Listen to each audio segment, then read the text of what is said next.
You're listening to Just a Pinch podcast with Injector Kristen. Join me and industry experts as we discuss the good, the bad, and the ugly of the aesthetics, wellness, and fitness industries.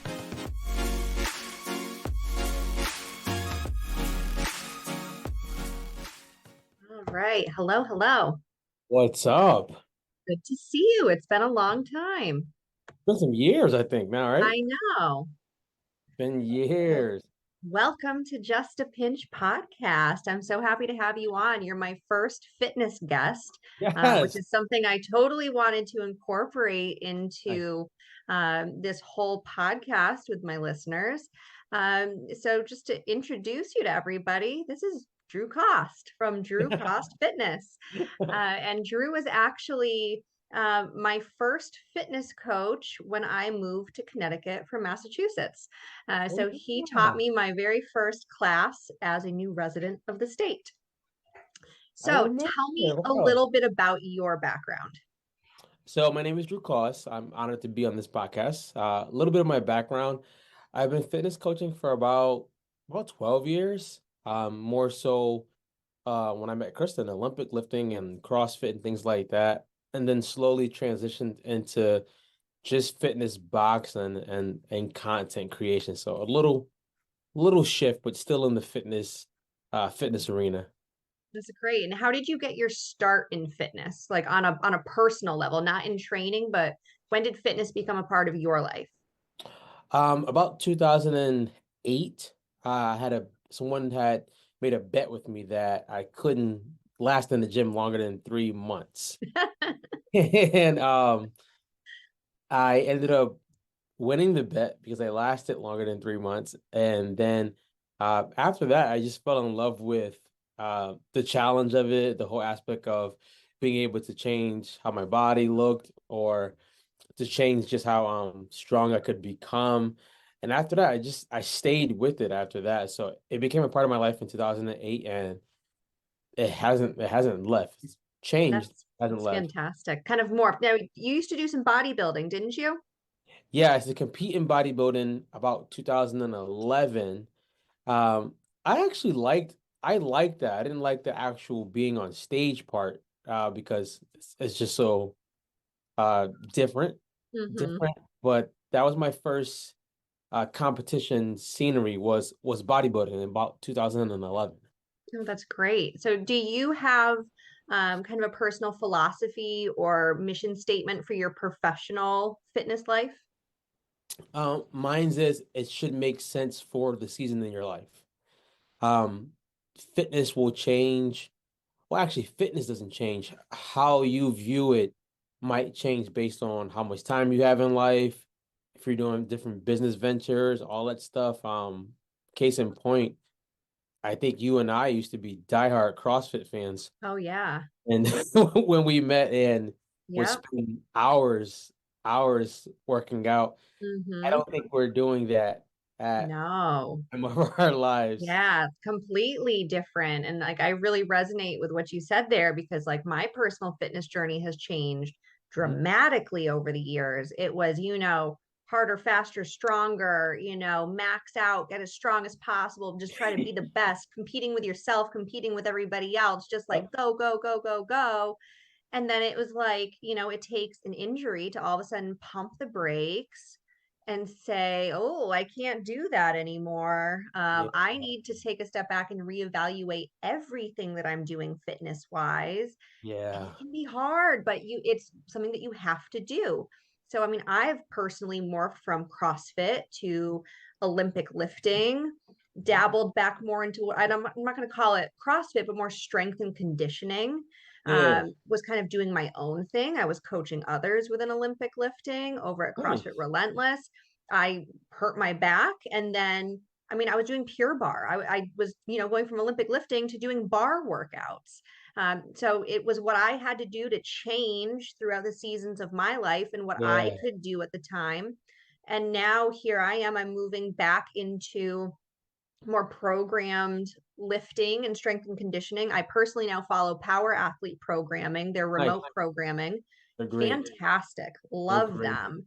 But it's been really interesting to get back into the weightlifting world because it's again, even though I'm still doing it, it's so different than when I was doing So it different. back in 2016, 2014, all back then. So different. I'm rarely touching a barbell. I don't care at all what weight is on the bar. I'm It's not a big competing game. with anybody. And my goals now are not to win and to be the best. My goals are to just be able to keep training and keep moving. Yeah. And that's huge because you start to think, and I don't think it has to do with age. I think it has to do with more so what season are you in your life? Like, do Mm-hmm. you need to be chasing competitions? Do you need to be chasing PRs? Or do you need to lift because you still want to look good, you still want to move, Yep, and you don't want to keep increasing the rate of injuries? Like exactly. as you get older, no matter if you compete in any sport, as you age, the injuries will come if you don't find a way to work They with sure your body do. and with your season. Like they will come no matter what. They sneak up on you quick. Yeah. I don't think they sneak. I think they're like giving us a little like tap Yep. and we're just like push through it. And the next thing you know, Yep. You ignore it. You say, no, I'm not listening to you. yeah, absolutely. So where are you coaching and training now? So I'm an independent contractor still. I coach out of Underdog. I just do my personal training there and I just teach a Mhm. class for them. I had a big shift where I was gonna leave fitness completely and just pick a different career, do Yep. it for myself. Like you said, like sometimes you lose that either that passion, that love for it. Yep. So I had a good deal with Underdog where I can be an independent contractor. So if I just decide one day I want to move or something like that, I can do that. So I'm right in West Hartford, right at Underdog MMA. Oh, that's great. So when you are coaching your current fitness clients, what do you see as the biggest obstacles for your clients? What's the biggest obstacle that you see in your clientele when it comes to them achieving their goals? Their ability to enjoy the journey. Mm, I always tell my clients or anybody who will ask for fitness advice, you have enough stress in your life with your job and with relationships and all of that stuff. Fitness does not need to be one of those stressors. Fitness should be one of the things that you get to do to feel better, look better, accomplish some goals. So the moment you find yourself stressing it, you've made fitness a job again. And mm-hmm. unless you're getting paid as an athlete, it's not a job. It's not a all or nothing. It's more Yep. so how can I find a way to enjoy this journey? And that comes with I have an athlete recently who was known for powerlifting, like known for it. And recently they came and we had a long talk and I was like, you could not powerlift. You could do CrossFit, you could do bodybuilding, you can do bar, you can do yoga, you can do Mm-hmm. whatever you want, but you have to find the enjoyment. And that's usually the biggest barrier. I think because wouldn't blame social media. Social media is what it is. I think people just see people looking a certain way Yeah. and they think they have to look like that to Mm-hmm. see that they've been doing fitness, which is the biggest obstacle. Such an individualized thing and a different journey for every person in your class. You know, Absolutely. it's like you're all doing the same things together, but it's for a completely different purpose, and everybody's going through that different journey internally and mentally. Absolutely. Uh, Absolutely. yeah. So, how would you kind of set yourself apart from other fitness professionals? Like, what does Drew bring to the table for his fitness clients? I don't care about fitness. I care about the person. And that sounds so strange because I'm a fitness coach. I just honestly believe I'm a fitness coach because I know movements and things like that. I know Hmm. programming, but there's 80,000 people who can outdo me in that area. But there's not a ton of coaches who can outdo me in how they actually care about showing a client how we can progress you in life Hmm. outside of your barbell lifting or your boxing or things like that. So just caring and honestly, I know strength training more than I do fitness boxing, but Hmm. fitness boxing separates me because most people don't want to do that. Yeah. That's an easy way, but just showing someone like, hey, we can help you in life too, so that you look at fitness as a holistic picture versus just go hit the barbell, just hit the bag. It becomes more so something that you can use for your entire life. So you're almost kind of more of a life coach with a fitness bias. That's exactly what it is. So you're kind of coaching people through life and their difficulties and journeys and obstacles and utilizing fitness as a tool to do that. You hit it on the nail. you, you Perfect. you Yeah, hit I it mean, on that's the nail. great. I mean, honestly, so many coaches out there, and I've met a lot of them, they almost take, and I mean, and I can understand this where they take it personally that they want you to be succeeding, but success to them might be, you winning a competition or you putting a number on the bar, when that might not be why you're there. So Yeah. it's nice to have a wide variety of different types of coaches out there that can resonate with what your different goals are. And if your goal Yeah. is to win, a powerlifting competition, obviously your coaching is going to be a little bit different. But if you're looking to just try to be healthy and to get your mind right, I like your approach. Yeah. My whole thing is, well, I've met you maybe in 2000 and maybe 13, 14 around there. 2013, 14. Yeah. And we're on a podcast in 2022. Yep. Goal is to build relationships. Mm-hmm. Build relationships that can last longer than us crushing PRs together. Or I tell people, if your goal is to be a number one competitor, I'm not your coach. Yep. I will give you advice to let you know how hard that avenue is going to be in case you want to change it. It's not Mm-hmm. going to be a walk in the park like just because I want it, it's going to happen. So Yeah. my thing is, if I build relationships with those people, they may leave and I may still be a good friend to them, or they may realize he helped me out with some area in my life that I can take further than I took like that last PR I just had. Mm-hmm. So for somebody that has like just been on the couch, maybe fitness hasn't been a part of their life ever, or maybe it was a long time ago. Maybe they were a high school athlete, but decades have gone by.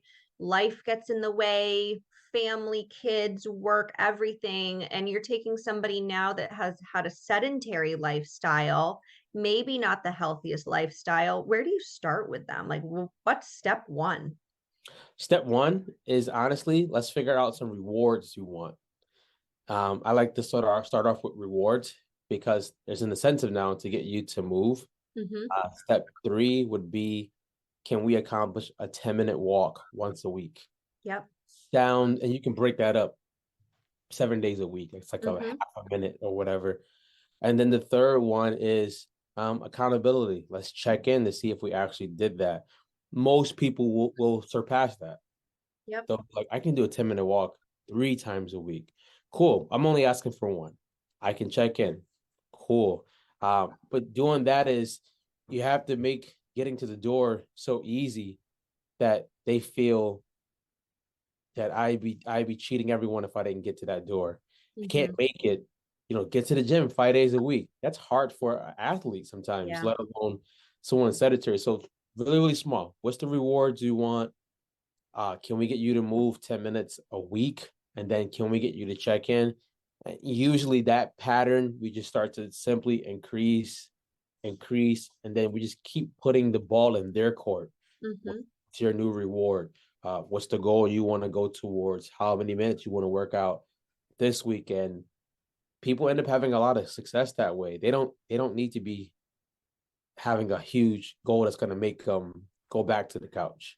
Yeah. Yeah. I think that's really important for people, starting out fresh, or even somebody like myself who took a lot of time off of regular training due to injury and life. Trying to get back into it is like the hardest part. Getting started is so hard, and it's not physically hard. I mean, sure, you're going to feel sore, you're going to Yeah, go through the motions, but it is so mentally challenging to change a routine, to start yeah, to do something regularly, to do that thing that's uncomfortable, yeah, yeah, that yeah. thing that's going to make you tired. You're exhausted, you've had a long day at work or with your kids or your family and all your other responsibilities, and you know what you have to do. you have the time to do it. There's no reason why you shouldn't be there. Uh, and you just struggle mentally to get yourself there. So I think it's so important to have those really small, attainable goals. Yeah, absolutely. You want to check off more boxes. You don't want to feel, because if you start failing right off the bat, you're going to get super discouraged and it's over. It's game over. You don't want to keep going. And you're like, screw this. I'm going back to the couch. Yeah, So having that positive reinforcement, and I don't like to look at it as like, oh, do you need a cookie? Always need a reward, you need a medal to do something. But I don't think it's that level. I think it is tiny micro dosing of rewards of being like, I did that. And now I can feel it, proud. that's it. The So amount you of get that pride, you feel good and you want to keep doing it. the amount of stress that people have gone through from the pandemic up until now is not even over in their heads. Yes. So to expect so much out of a human right now is a challenge in itself. For Something sure. that you said that was key, like getting back into fitness can be mentally hard because you're fighting against. I used to be going 6 days a week. I used to be unstoppable, cleaning, jerking this amount of weight. Yep. And I told a friend of mine recently, he's gotten back into fitness. I just told him, don't ever look at starting over. Just look at, I'm starting from where I'm at in my life right now. Yes. That's that's all. You don't need to break any records. You don't Yep. need to demolish any of your old numbers. It's just where you're at. But like you said, with the reward, I'm not gonna tell the person like, hey, every week you should reward yourself with 2 double cheeseburgers and it, the reward should be like, all right, let's a reward that I've used for a lot of times. Every time I work out, I used to put $1 in a jar. Yep. Oh, that's a good one. And by the end of like 40 days, I look at the jar and I'm like, all right, this is something that I earned. I would go get myself something fitness related Yep. to just pour back into it. So humans need rewards. Mm-hmm. They just can't be like you went for at day 80. I can't be rewarding you for taking a 1 minute walk. No, I agree. We kind of have Like, to have a sliding scale yeah, that here has to of be like all right, cool. Like we should have progressed, but yeah. people have stress. That's where the life coaching comes in at. I Mm-hmm. know people have had a lot of stress and a lot of personal changes. So asking them to do something big is foolish at that time. Yeah. They can't do it at that time. I know in some of my experience with coaching other people, and I don't even need to ask you if you've experienced this. I know you have. You've seen a client break down in front of you and it's not because they physically can't do something or they're about to drop on the floor. It's up here and they get in their own way and they feel overwhelmed by what is being asked of them, or Yep. they've never had to push themselves mentally through this level of either physical pain. Sometimes exercise hurts, not in a bad Absolutely. way, but in a positive way. But it's a Mhm. new sensation, and it can be really overwhelming and emotional for some people. So I used to watch people break down, even, and I was coaching Olympic lifting. I wasn't doing, a lot of them were beginners. It was a range from beginner, intermediate to even a little bit more advanced. And it's mental. It blows my mind how mental exercise is. It's something that we think is so physical, but Barely. it's literally like 80% up here. Your body's going to move. Even if you're Yeah. overweight, out of shape, you struggle with range of motion, you're going to get there just by showing up and doing it. Your body's going to change. You don't have to do that. Your body's going to change without you even having to think about it. But Yeah. it's your mental mindset and that mental toughness and just going through and releasing like trauma. I find that exercise can really Yeah. release a lot of trauma. And when you're breaking down from going through something really difficult physically within this moment, you're releasing things from inside of you that have been Yeah. trapped in there for a long time. And you're bawling on the floor. You're not bawling on the floor because you couldn't do that extra push up. That is not why you are in That's not tears. why. You are in tears because you are having that trauma release and that emotional release. And I Absolutely. think that, there's so much therapy that goes into exercise and just general training. that's what made me go the route of life coaching inside of it. Mm-hmm. Because for years, I think I've probably seen so many people like literally sit there, cry, Yep. us not finished working out and us just talking and things like that. And it Mm-hmm. made me realize these are the spaces where this is needed. Yeah. Um, because most people won't just hire a life coach. Yep. Um, should they? That's up to them, but they won't. So seeing that many breakdowns and things like that, and then myself, like there are times where I just felt like I knew I could physically squat this and I just couldn't do it. Yep. Breaking down, and you're thinking it's the barbell winning. It's like, no, something Mm-hmm. happened in a relationship fight you just had last night that Yep. came out, or years back, or something like that. So fitness has that way of bringing that out, and that's why I think coaches should be more careful to understand how you push an athlete, Yes. because if you're gonna push them to a breaking point or pushing them past their comfort zone, you almost have to be able to support when they get there what happens, Yes. or else you almost leave them damaged, or Yes. you leave them open, and now they go home thinking something's wrong with them.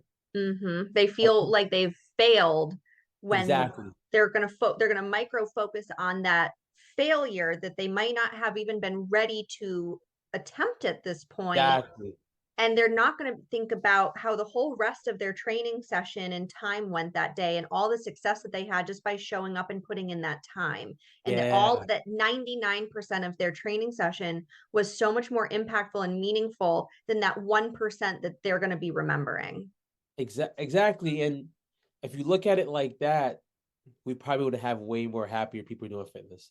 But it's Yes. our mindset that thinks, oh, you messed up on that one push up. Mm-hmm. You're not gonna credit yourself for being in the gym 4 days a week for 7 months in a row. You're gonna think Yeah. about that one push up. And that's how our minds are conditioned to just go towards the negativity versus like what's positive. Mm-hmm. It's gonna give us a longer, more enjoyable fitness journey if we thought like that. Yep. Yep. Absolutely. Now, have you noticed big differences in how you train men versus women? Absolutely. Men usually don't want to do a lot of talking Mm-hmm. about anything outside of what they're actually doing. Yep. And I don't think that's because they're closed minded or anything like that. I don't think men have the ability to focus on more than one thing. Mm-hmm. Like it's just what it is. And a woman could be cooking dinner in her head, Yep. boxing, and shoveling snow in her head all Uh-huh. at once. So, right? That's a All at once. really good point. So when you talk to them, that's when you talk is like when you talk and coach them, you realize which part of this person am I talking to at this moment. Mm-hmm. I wouldn't say it's harder. It's different. Men just come. Yeah. What do I have to do? They finish. They leave. Women are a little different. I've never coached a woman who could walk right in and start training. Never. Mm-hmm. They need some type of conversation, some type of checking in with how they're doing, and Yep. that's perfectly fine. I wish I knew that when I first started coaching. Yeah. There's like a little bit more of an emotional aspect of it and needing to feel connected and Exactly. comfortable. And safe Yep. and safe. And I wish I knew that when I first started. Yeah.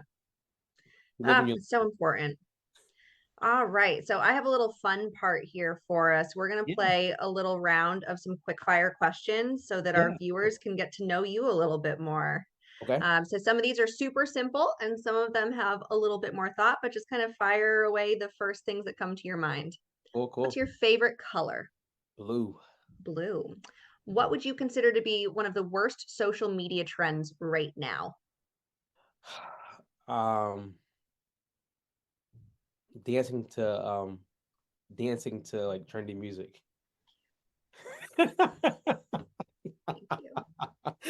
Thank you. What would be your favorite social media trend? um, being honest and real. You're Either not, these are, I feel like everybody feels the same way about these things. Let's fix this with the let's fix it, algorithms. man. Let's fix it, man. Let's fix it. Do you have a favorite podcast that you like to listen to, like for entertainment purposes? I don't have one for entertainment. All the podcasts I listen to are always some form of like either self-development or studying like ways of content. But I need That to rolls into my next one would be, what would your favorite podcast be for more education and self-improvement? one I listen to heavy is called Social Proof by David Shands. I listen to that, and Alex Hermosi has one. Those I can live on those probably for the rest of my life. Just add those to my list. They're great. Are you reading anything right now? I am. I'm reading a book by Adam Grant called Rethinking. I think that's the title. It's in my car right now, and it's amazing. Amazing. Do you have an all-time favorite book? I do. 7 Habits of Highly Effective People by Stephen Covey. That book changed my life a lot. Excellent. Excellent choice. What would your favorite word be? Transformation. What would your least favorite word be? Ugly. What's your favorite movie? Rocky IV when he fights Ivan Drago. Oh, it's the best one. Best one. Who's your favorite musical artist? Robert Glasper. He's a jazz artist. Love some good jazz. You'll love him. Do you have a favorite artist, non-musical? Favorite artist, non-musical? I wouldn't say I would know. Don't follow just like the regular art world. Not many people do. No, it's a photographer I follow. His name is James. He's on Instagram. He's a monster. He's amazing. Oh, excellent. What's your favorite food or favorite meal? Favorite food is honestly chicken. Favorite meal is anything with mac and cheese. It could be any combo. Love it. Love it. What's your favorite place to visit? It's kind of corny right now. It's the Glastonbury Library. And it's because it's a section in the library where I do my best clear thinking and all of that. And it's a space where like no one would ever know you're there because that's awesome. and yeah. So special to have that little sanctuary for Yeah, yourself. I love it. I love it. So this is a really loaded question. Okay. Who's your favorite person in the world? My favorite person. I might get in trouble for this. I know. So there's a loaded question. There's an asterisk next to all of these. Yeah. I might get in trouble for this one. My favorite person is my 3-year-old Aaliyah. Oh, good She's answer. taught me Good so answer. Right. I might get in trouble, but I think I will. You can't get in trouble for your I daughter know, being right? your favorite. Right. What gives you purpose? Knowing that my voice matters and it can help someone get through some difficulties in life. If you could give your 18-year-old self some advice, what would it be? Network more, take more risk. Don't be scared of being different. Good. Who's your role model? My role model is my mom. I think I've seen my mom fight through. I can't even like name the amount of trials and storms and all of that stuff, and to see her get through them and not be bitter because it's someone I ascribe to be like. It sounds like she just has that positive attitude and positive outlook. I don't know what it's called, but I couldn't have that. So we have a super, super important final question. Yeah. Chocolate or vanilla? Chocolate all day.